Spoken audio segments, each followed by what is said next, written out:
అందరికీ నమస్తే అండి. ఒక ఇంట్రెస్టింగ్ టాపిక్ గురించి ఇవాళ మనం డిస్కస్ చేసుకుందాం.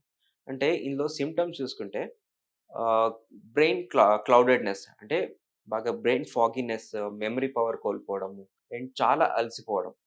చిన్న చిన్న పనులకే అలసిపోవడం. సో, క్రానిక్ ఫాటిగ్‌నెస్ అంటాం. అండ్ వీటితో పాటు బాగా వాళ్ళకి డయేరియా అవ్వడం ఆర్ కొంతమందికి కాన్‌స్టిపేషన్ అవ్వడం. అండ్ వీటితో పాటు మల్టిపుల్ జాయింట్ పెయిన్స్ రావడం. అండ్ బాగా వాతం రావడం గానీ, ఏ ఫుడ్ తీసుకున్నా గానీ అది పడకపోవడం, వామిటింగ్ అయిపోవడం. సో, ఇవన్నీ ఒక కన్సలేషన్ ఆఫ్ సింప్టమ్స్ ఉంటాయి.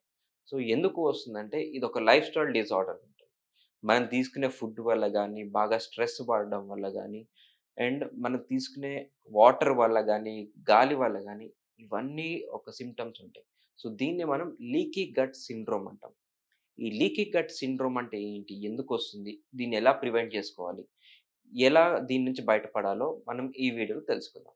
So, let's go into the topic. So, leaky gut syndrome చాలామంది ఈ మధ్య వింటూనే ఉంటారు. అంటే ఇది ఆల్టర్‌నేటివ్ మెడిసిన్‌లో చాలా ప్రాచుర్యమైన టాపిక్ ఇది. ఎందుకంటే ఈ లీకీ గట్ అనేది మనకి బాడీలో ఇంటెస్టైన్స్ ఉంటుంది. స్మాల్ ఇంటెస్టైన్, లార్జ్ ఇంటెస్టైన్ అంటే చిన్న పేగులు, పెద్ద పేగులు. ఈ పేగుల్లోంచి మనకి ఏదైనా ఫుడ్ అబ్సార్ప్షన్ అయినా గాని రక్తంలోంచి ఎళ్లి మనకి బాడీ అంతా సరఫరా అయ్యే పౌష్టికాహారం ఏదైతే అబ్సార్బ్ అవుతుందో అదంతా ఇంటెస్టైన్‌లోనే ఉంటుంది. ఈ ఇంటెస్టైన్‌లో చిన్న లైనింగ్ ఉంటుందన్నమాట. ఈ ఎపిథీలియం, ఎండోథీలియం లైనింగ్స్ లాగా ఉంటుంది. సో, ఈ లైనింగ్‌లో చిన్న చిన్న వెంట్రుకల్లాగా పార్టికల్స్ ఉంటాయి. విల్లే అంటాం. ఈ విల్లై ఆర్ విల్లేని దాంట్లో మనకి బ్లడ్‌లో అబ్సార్ప్షన్ అవుతుంది. మన ఏదైతే ఆహారం మనకి డైజెషన్ అవుతుందో. ఈ తినే ఆహారంలో మనకి బాగా కలుషితమైన ఆహారం గాని, ప్రాసెస్డ్ ఫుడ్ ఎక్కువవ్వడం, fatty acids, saturated and trans fatty acids food ఎక్కువ తీసుకోవడం. అండ్ వీటితో పాటు బాగా యాసిడ్ ఉన్న ఫుడ్స్ ఆర్ స్టోర్డ్ ఫుడ్స్. వీటిలో ఏమవుతుందంటే మనం అబ్సార్ప్షన్ అవుతున్న క్రమంలో ఆ ఎండోథీలియం ఆర్ ఎపిథీలియం లైనింగ్స్‌ని డ్యామేజ్ చేస్తుంది. ఈ డ్యామేజ్ చేసినప్పుడు మనం తీసుకునే టాక్సిక్ మెటీరియల్స్ డైరెక్ట్‌లీ మన బాడీలో ఇంటెస్టైన్స్ నుంచి బ్లడ్ సర్క్యులేషన్‌లోకి ఎళ్ళిపోతుంది.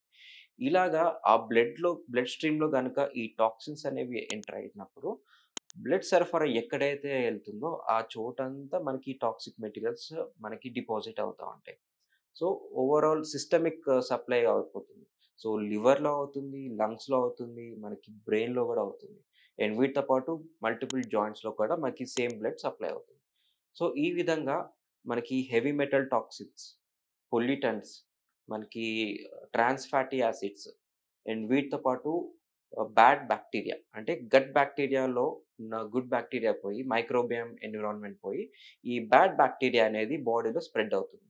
సో, వీటి వల్ల ఇన్‌ఫ్లమేటరీ ప్రాసెస్‌ని బాగా బాడీలో స్టార్ట్ చేస్తుంది. సో, ఈ ఇన్‌ఫ్లమేషన్ ఎప్పుడైనా ఎక్కువైతున్నప్పుడు మనకి బాడీ పెయిన్స్ వస్తుంది. బ్లోటింగ్‌నెస్ ఆర్ అబ్డామినల్ డిస్టెన్షన్, కడుపు ఫుల్ అవ్వడం, లేకపోతే మోషన్ వచ్చే ఫీలింగ్ రావడం. సో, ఇలాగ రకరకాలుగా సింప్టమ్స్ ఉంటాయి. అండ్ వీటితో పాటు మెమరీ పవర్ కోల్పోవడం. ఎందుకంటే ఈ టాక్సిక్ మెటీరియల్స్ ఎప్పుడైతే బ్లడ్ స్ట్రీమ్‌లోకొచ్చాయో అది మన బ్రెయిన్‌కి కూడా వెళ్తుంది. ఈ బ్రెయిన్‌కెళ్ళినప్పుడు ఈ హెవీ మెటల్ టాక్సిన్స్ గాని, మెర్క్యూరీ గాని, లెడ్ గాని ఆర్ మన ఫుడ్‌లో ఉన్న storage are preservative food items ఉన్న ఫుడ్స్ తీసుకున్నప్పుడు ప్రిజర్వేటివ్స్ కూడా మనకి బ్రెయిన్‌కెళ్ళడం గాని, హార్ట్‌కెళ్ళడం ఇలాగే జరుగుతా ఉంటుంది. సో, దీనివల్ల మనకి న్యూరో డీజనరేషన్ అంటే మెమరీ పవర్ కోల్పోవడం, మనకి ఏమైనా కాన్సంట్రేట్ చేసే తత్వం కోల్పోవడం ఆర్ ఇవన్నీ మనకి సింప్టమ్స్ ఉంటా ఉంటాయి. అండ్ ఈ ఇన్‌ఫ్లమేషన్ వల్ల మనకి బాడీలో మల్టిపుల్ బా జాయింట్ పెయిన్స్ కూడా తీసుకొస్తుంది. సో, ఎప్పుడైతే ఈ ఇన్‌ఫ్లమేషన్ ట్రిగ్గర్ అవుతుందో, మనకి బాడీలో సైనోవియం మెంబ్రేన్ మీద దాడి జరగడం, కార్టిలేజ్ మీద దాడి జరగడం. సో, దీనివల్ల ఆర్థరైటిస్‌కి లోనవ్వడం. సో, ఇలాగ రకరకాలుగా మనకి ఎర్లీ ఆర్థరైటిస్‌కి ప్రోన్ అవుతుంది. అండ్ కొంతమందికి రుమటాయిడ్ ఆర్థరైటిస్ కూడా ట్రిగ్గర్ చేస్తుంది. సోరియాసిస్ రావడం ట్రిగ్గర్ చేస్తుంది. అండ్ ఎగ్జిమా గాని, స్కిన్ డిజార్డర్స్, సోరియాసిస్ ఇలాగ రకరకాలుగా ఈ లీకీ గట్ వల్ల మనకి ఇలాగా మల్టిపుల్ బాడీ ఇష్యూస్ ఉంటాయి. సో, దీన్ని ఎలా ప్రివెంట్ చేసుకోవాలి? ఫస్ట్ ఆఫ్ ఆల్ మనకి ఔట్‌సైడ్ ఆర్ ప్రాసెస్డ్ ఫుడ్‌ని తగ్గించుకోవాలి. వీలైనంత వరకు మనకి ఇంట్లో తీసుకున్న హోమ్ ఫుడ్డే మనకి శ్రేయస్కరం. అండ్ మనకి ట్రాన్స్ ఫ్యాటీ ఫుడ్స్ ఏదైతే ఉన్నాయో అంటే మనకి బిస్కెట్స్ గానీ, ఆర్ నూడిల్స్‌లో గానీ, ఆర్ స్టోర్డ్, ప్రిజర్వ్డ్ ఫుడ్‌లో ఉన్నవి గాని, ఇవన్నీ తగ్గించుకోవాలి. ఏ అయితే shelf life more than 6 months అని లేబుల్ రాసుందో, ఆ ఫుడ్ ప్రొడక్ట్స్ అన్నీ మనం బ్యాన్ చేసుకోవాలి. అండ్ తీసుకునే వాటర్‌లో గూడా మనకి మినరల్స్ అనేది లోపిస్తుంది. సో, మనకి ఫిల్టర్డ్ వాటర్‌ని గూడా కొంచెం మట్టి కుండలో ఏసుకున్న వాటర్ తీసుకుంటే మంచిది. అండ్ ప్రీబయోటిక్ ఫుడ్ అంటే లోపల గట్ మైక్రోబయామ్ డ్యామేజ్ అవ్వడం వల్ల ఈ బ్యాడ్ బాక్టీరియా ఎక్కువైపోయి గుడ్ బాక్టీరియా తక్కువైపోతుంది. సో, ఈ గుడ్ బాక్టీరియాని పెంచుకోవాలంటే మనకు కావాల్సింది ప్రీబయోటిక్ ఫుడ్స్. ప్రీబయోటిక్ ఫుడ్స్‌లో ముఖ్యంగా చూసుకుంటే మనకి ఆనియన్స్ గానీ, జింజర్ అండ్ వీటితో పాటు మనకి అవకాడోస్ అండ్ ముఖ్యంగా whole grains food, fibre containing food. So, ఇవన్నీ ప్రీబయోటిక్ ఫుడ్స్‌లో వస్తుంది. అండ్ ప్రోబయోటిక్ ఫుడ్ అంటే ఫర్మెంటెడ్ ఫుడ్. దీంట్లో బెస్ట్ ఫర్మెంటెడ్ ఫుడ్ అంటే మనకి అంబలి చేసుకోవచ్చు. అంటే నిలువున్న అంబలి. రాత్రి చేసిన అంబలిని మార్నింగ్ తాగడం. అండ్ చద్దన్నం జేసుకోవడం. అంటే మిగిలిపోయిన అన్నంని పాలతోటి పెరుగు తోడుబెట్టి నెక్స్ట్ డే తినడం. సో, ఇలాగ ఫర్మెంటెడ్ ఫుడ్ వల్ల ప్రోబయోటిక్ ఫుడ్ న్యాచురల్‌గానే వస్తుంది. సో, ప్రోబయోటిక్ ఫుడ్ మనకు అందుబాటులో లేకపోతే మనము టాబ్లెట్స్ ద్వారా గాని మనం ప్రోబయోటిక్ సప్లిమెంటేషన్ కూడా తీసుకోవచ్చు. అండ్ ముఖ్యంగా జూసుకుంటే ఎవరైనా క్రానిక్‌గా యాంటీబయాటిక్స్ యేసుకుంటున్నారో వాళ్ళు గూడా ఈ ప్రోబయోటిక్స్ కూడా యేసుకోవాలి. అంటే ఒక 5 డేస్ ఆఫ్ మనకి యాంటీబయాటిక్ డోస్ యేసుకున్నారనుకోండి. ఆ 5 డేస్ అయిపోయాక ఇంకొక 2 వీక్స్ ప్రోబయోటిక్స్ యేసుకుంటే మనకి గట్ బాక్టీరియా లాస్ ఉండదు.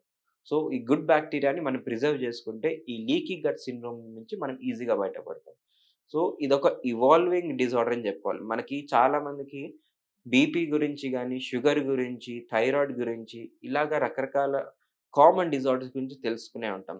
బట్ ఈ మధ్య మన లైఫ్ స్టైల్ డిజార్డర్ వల్ల గాని, మన స్ట్రెస్ లెవెల్స్ ఎక్కువవ్వడం, మనం తీసుకునే ఆహారం వల్ల గాని, ఈ ప్రాసెస్డ్ ఫుడ్, ఈ recent life style, westernised life style adapt చేసుకోవడం వల్ల చాలా మందికి ఈ లీకీ గట్ సిండ్రోమ్‌కి లోనవుతూనే ఉంటారు. సో, ఇవన్నీ అండి లీకీ గట్ సిండ్రోమ్ అంటే. సో, జాగ్రత్తగా ఉండండి. వీలైనంత వరకు ఇంట్లో ఉన్న ఫుడ్ తీసుకోండి. ప్రీబయోటిక్ అండ్ ప్రోబయోటిక్ ఫుడ్స్ తీసుకోవడం, యాంటీబయోటిక్స్‌ని తగ్గించుకోవడం. ఇవన్నీ చేస్తే మీకు లీకీ గట్ సిండ్రోమ్ రాకుండా ఉంటుంది. Thank you.